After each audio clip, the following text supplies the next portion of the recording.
আসসালামু আলাইকুম।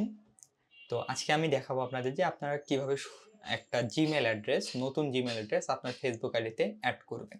তো দেখেন এটা আমার ফেসবুক অ্যাকাউন্ট। আমি এই 3 লাইনে যাব, যেয়ে আবার সেটিংসে যাব। আপনারা যেভাবে হোক ফেসবুক অ্যাপ হোক বা ডেস্কটপ থেকে হোক আপনারা সেটিংসে আসবেন। আসার পর এই যে অ্যাকাউন্ট সেন্টারটা আছে এখানে ক্লিক করে দিবেন। দেওয়ার পর নিচে গেলে দেখবেন পার্সোনাল ডিটেইলস নামে অপশন আছে, এখানে ক্লিক করে দিবেন। দিলেই দেখতে পারবেন যে এখানে কন্টাক্ট ইনফরমেশন নামে একটা অপশন আছে, কন্টাক্ট ইনফো। এখানে যদি ক্লিক করি আমার অ্যাকাউন্টে যতগুলো জিমেইল এবং যতগুলো ফোন নাম্বার অ্যাড করা আছে সবগুলো এখানে শো করবে। এখানে দেখবেন অ্যাড নিউ অ্যাকাউন্ট আছে, অ্যাড নিউ কন্টাক্ট, এখানে ক্লিক করে আপনারা যদি মোবাইল নাম্বার অ্যাড করতে চান তাহলে আপনারা এখান থেকে অ্যাড মোবাইল নাম্বারে ক্লিক করবেন। আর যদি জিমেইল অ্যাড্রেস অ্যাড করতে চান তাহলে অ্যাড জিমেইল অ্যাড্রেস, অ্যাড ইমেইলে ক্লিক করবেন। তো আমি একটা ইমেইল অ্যাড করব, তাই আমি অ্যাড ইমেইলে ক্লিক করলাম। করে এখানে টিক মার্ক দিয়ে এখানে আমাদের মেইলটা দিতে হবে। তো আমি টেম্প মেইল থেকে একটা মেইল নিব। আপনারা মেইল দিয়ে করতে পারেন, সমস্যা নেই। আমি টেম্প মেইলে গেলাম, যে একটা নতুন ইমেল নেই। এই যে আমি এখানে চেঞ্জে ক্লিক করলাম।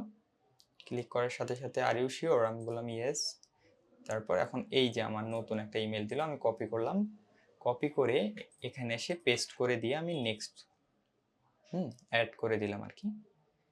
তো এখন এই যে জিমেলটায় আমাদের কোড যাবে, আপনাদের জিমেলটায় চেক দিবেন, আপনাদের জিমেলে একটা কোড যাবে, সেই কোডটা আমাদের এখানে বসাতে হবে। তো আমার এখানে অলরেডি কোড চলে আসছে। তো এখানে আমি ক্লিক করলে এখানে দেখেন আমার কোড এখানে দিছে। আমি কোডটা কপি করে এনে এখানে পেস্ট করে দেব। আপনারাও আপনাদের জিমেলে যাবেন, কোডটা নেবেন, নিয়ে এখানে বসায় দেওয়ার পর আপনারা নেক্সট করে দিবেন। নেক্সট করে দিলেই কিন্তু আপনাদের জিমেলটা অ্যাড হয়ে যাবে। দেখেন এই যে you have added your email to the account selected.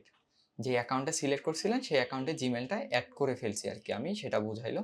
এখান থেকে আমার জিমেলটা অ্যাড হয়ে গেছে। তো এভাবেই আমরা একটা ফেসবুক অ্যাকাউন্টে খুব সুন্দরভাবে জিমেল অ্যাড করতে পারবো। তো সবাইকে ধন্যবাদ ভিডিওটি শেষ পর্যন্ত দেখার জন্য। সবাইকে আল্লাহ হাফেজ, আসসালামু আলাইকুম।